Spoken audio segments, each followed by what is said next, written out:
Thank you very much for inviting me here today, especially since I think the last time I presented in university was almost 3 decades ago, so that's a little scary. Do the math and figure out how it is. Okay, basically I work for an NGO. We're a group of planners and architects in Israel, and we deal with, it's a human rights organization, and we deal with planning all over Israel. And today specifically I'll speak about our work that we do in Area C of the West Bank. So first of all, I want to just explain a little bit about what Area C is for those who aren't familiar with it, how that impacts our activities. And then also, I'm head of the GIS department, which is basically myself. So we use mostly very low-tech tools, paper maps, but we have in the past, let's say 5 years, getting into a little bit more tech tools, and they have their advantages and disadvantages when we work with our various communities. So first of all, Area C is 60% of the West Bank. It's the area that is administratively Israel is in charge of, as opposed to areas A and B, which have some part of Palestinian Authority control. Area A being full Palestinian control, and B being military Israeli control and civilian control. So basically, Area C is the area where all the settlements are located. But in addition to the settlements, what interests us at BIMCOM are about 200,000 Palestinians living in Area C. 70% of them live in 240 communities, which are located fully in the Area C. When they drew the lines in Oslo of Area B and A, they used a big magic marker, and they didn't, and in addition to the fact that time has gone on since Oslo, and there are about 200 villages that most of their built-up areas in Area A and B, but some of their built-up areas in Area C, which makes things very complicated for them. Out of all of these communities, only 10% are recognized by Israel. What that means is they have no plans, which therefore means that any building that is active in those areas is illegal. A lot of demolition orders are issued for those building structures. That also means that there's no infrastructure, electricity, water, roads, very, very minimal in those communities. Out of those 240 communities, we also deal primarily, but not exclusively, with 180 what we call mobile pastorals, which I keep on saying in my office is a terrible name, but that's what we call them. They're basically herding communities. The majority of them are Bedouin, and they're also non-Bedouin. And now I see that you don't have the cute little dots that I have, but okay. They're exclamation points. These communities are the communities that are at the greatest risk in Area C. Both from Israeli policies and also from all sorts of other issues, which would probably be included in farming issues, which could be more of a global issue, not necessarily geopolitical. These communities have a greater risk of lack of access to grazing land and natural resources. Most of them have demolition orders almost over the entire community or a large part of the community, many demolitions as well, and severe access to infrastructure, water, roads, electricity, as well as education and health resources. And there are also, many of them, they're under threats of forced transfer. So one of them specifically that I'll be looking at a little bit right now,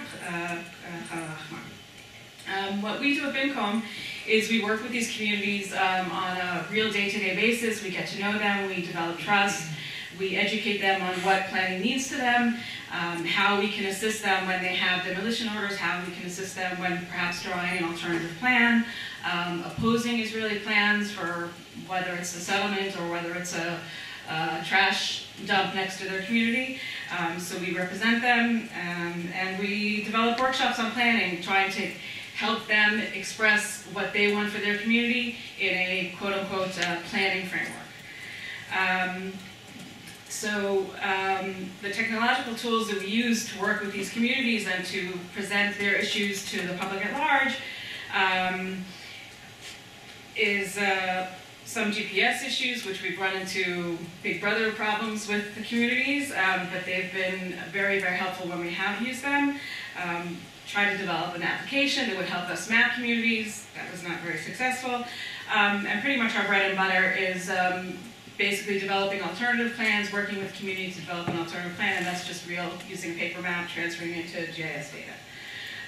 Then we also work against the decision makers. We submit plans, we submit objections, and then we're trying to reach the general public and educate them. The general public could be the Israeli public, could be foreign dignitaries, delegations, organizations, health organizations that work with these communities. So we use different schemes either through Google Maps or our recent ideas to work with Mapathon. So I'm going to discuss all those technological tools we use. So one of the villages that we dealt with, Sataf Habacha, it's a very small community on the road leading from Jerusalem down to the Dead Sea. It's actually at the 0 level of sea level. It's a herding community, a Bedouin herding community, and we have been working with them for a long time. We've developed a lot of trust between the community members. One of the things that we first did with them is to map their herding areas, which also fall under a large, the herding areas in green, and the blue is basically a closed military zone. So they're herding within a closed military zone, part of it active, part of it inactive. So that you can imagine can cause a great deal of conflict. So one of the most interesting things about this community is that they have a shepherdess. This is a Bedouin community, and there's a shepherdess, a woman shepherd who goes out every day and with the herds. So after a long time working with her and developing her trust, we asked her if she'd be willing to go out when she grazes with a GPS transponder. This was a little bit of an issue for us because we felt a little bit uncomfortable asking her, especially on a day-to-day basis, she would really see where she was at all times. But because we had gotten to a level of trust with her, she was very accepting, and we explained to her what kind of information we would be able to gather from her. It was a fantastic and very, very interesting approach with her, and in the end we garnered so much information that we didn't even think to ask beforehand. So basically this was one day that she went out to graze, and sure enough it falls under the general grazing area that we had marked with her on the paper map. And then we could transfer it into a heat map. We could see where she stopped for longer amounts of time, take a break, to give the flocks a break, where there were watering holes. So that was pretty interesting. And then we started mapping all her other days, and we say, gee, she goes on different routes. Now, I've never been a shepherdess. I wouldn't even have thought that she goes on a different route each day, and probably most of us wouldn't think of that. But it's clearly very explanational that if you go on the same route every single day, the next day there isn't going to be any grass for the animals to eat. So you have to alter your grazing path. And at one point, on a Tuesday, she went outside of what she had mapped on the map as being the grazing area. So here we brought up an issue of, okay, maybe the map that she had given us wasn't exactly conforming to facts on the ground. Then we started playing around a little bit with the use of 3D imaging within a GIS program, so it's very kind of clunky, but it gave us some really interesting results. And what we did was, she had told us that one of the issues being the fact that it's a closed military zone is they walk very much on the edge of a cliff in order to not be seen by the military, because if the military sees them, they can confiscate their herds and any other equipment they have with them. So as you can see, the red, she's really hugging the inside of a cliff in order not to be seen by the military. We can then see a little bit more in the areas where she stops for a longer amount of time, whether it's not in a valley or closer to a cave, let's say. So it really gave us a lot more information that we could have garnered from just her telling us where she was going. Then we also, she even wore it on days where she didn't go out grazing on Saturday. This was the day that we met with her. So you can see that there's one specific area that she has more concentration where she was. So sure enough, it was the area that we were meeting with her in the guest tent. So then we kind of zoom in a little bit further. This is getting really big brothery and creepy, but it gave us a lot of really interesting information because we see that she was in the kitchen preparing. So she's this working woman going out herding, but she's also back in the kitchen. So she's preparing for us to come, and then she's sitting with us in the tent, and then she's also walking and running around and working in the garden. So we get a lot of information about her just day-to-day Saturday goings-on. then we switched and we tried to say, okay, can we, instead of using a paper map when we go to Sat al-Bahar to locate all the different sheds and shacks and clarify what kind of, is it a laboratory, is it a storage area? We said, okay, we're going to use an app. We're going to go out there and we're going to sit there with our little phones, or so it was a great idea, and I worked on uploading everything, and I had all these great data plans and everything to get there, and the offline version doesn't work very well in that specific location. It worked great in Jerusalem, but it didn't work well in Sat al-Bahar. So off went the app. So then, this is just our regular way that we work. We print out an aerial photo, we symbolize everything with different numbers, different colors. We then develop a plan for the community of different maybe this is showing different sections of the community, different family members. Then we go back to the community and we look at the local conditions. And we then sit with the community, develop different alternatives, and then we go back again and we remap it and everything. So that's basically what my day is spent doing. And again, this is the kind of, we submit all kinds of plans and everything has a map to it. So a lot of GIS data goes into our decision-making process.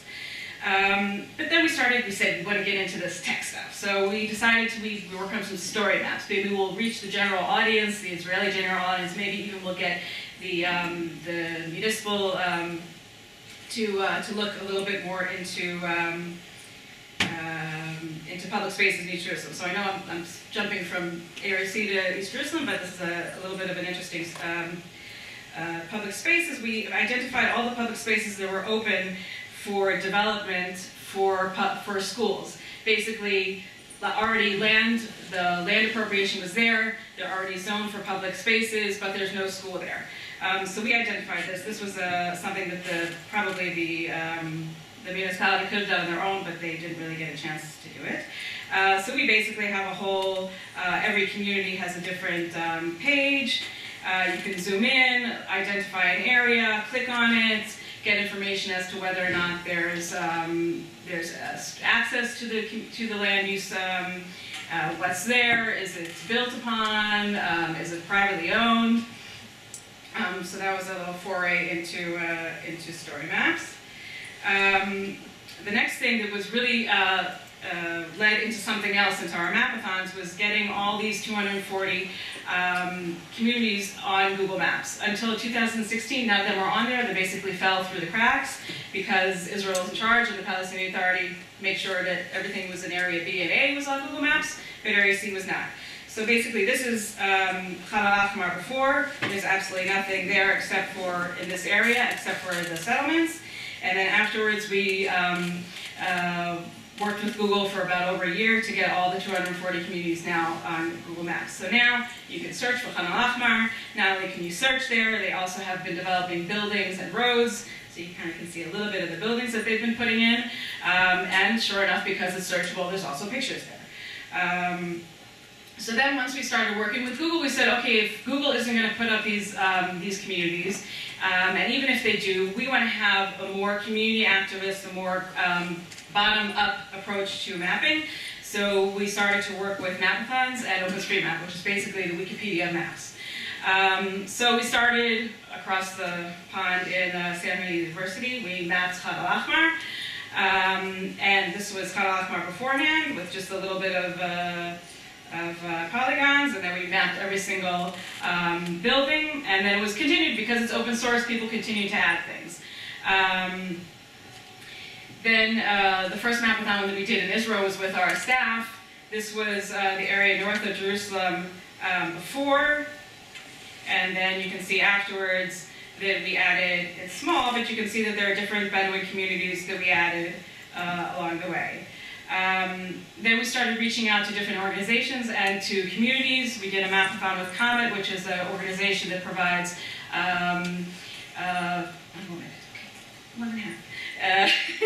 which provides